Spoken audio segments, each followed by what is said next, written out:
ఆస్ట్రేలియాలో పార్క్ అయితే రీచ్ అయిపోయాము. సో ఈ చెట్టు చూడండి ఎలా ఉందో, అసలు చాలా బాగుంది. సో మంచి డిజైన్ ఉంది. సో ఓల్డ్ ట్రీ అనుకుంటా, చాలా ఓల్డ్ ట్రీ అనుకుంటా. సో ఇక్కడ వ్యూ అయితే చాలా అంటే చాలా బాగుంది. సో అంతా కూడా ఈ పక్కల రూట్ అయితే ఉంది.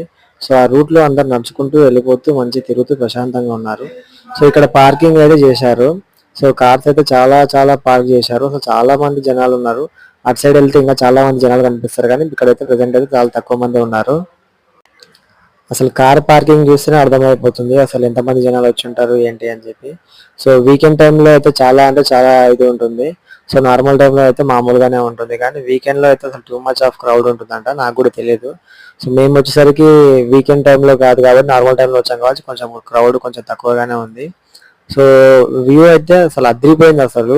సో అక్కడ కూర్చొని మంచిగా ఎంజాయ్ చేయొచ్చు. బీచ్ పక్కన కూర్చొనేసి ఇక్కడ ఎవరో ఫుట్బాల్ ఆడుతున్నట్టున్నారు. సో ఒకడేదో కింద పడిపోయాడు పాపం.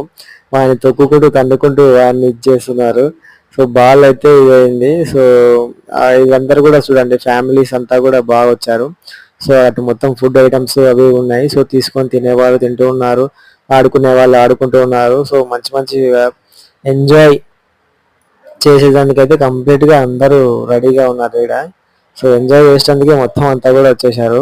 సో అసలు వర్క్ ప్రెషర్ లో, వర్క్ టెన్షన్ లో, family tensions, family pressures, work pressures అవన్నీ ఉండి సో అట్లా ఎంజాయ్ చేద్దామని చెప్పి వస్తారు. సో మంచి పీస్ఫుల్ మైండ్ అయిపోయి రిఫ్రెష్ అయిపోయి కంప్లీట్ గా వెరీ ఫ్రెష్ మైండ్ తో మళ్ళీ రిటర్న్ వెళ్ళిపోతారు అందరు కూడా. ఎందుకంటే ఇక్కడ లొకేషన్ అంత బాగుంది అసలు.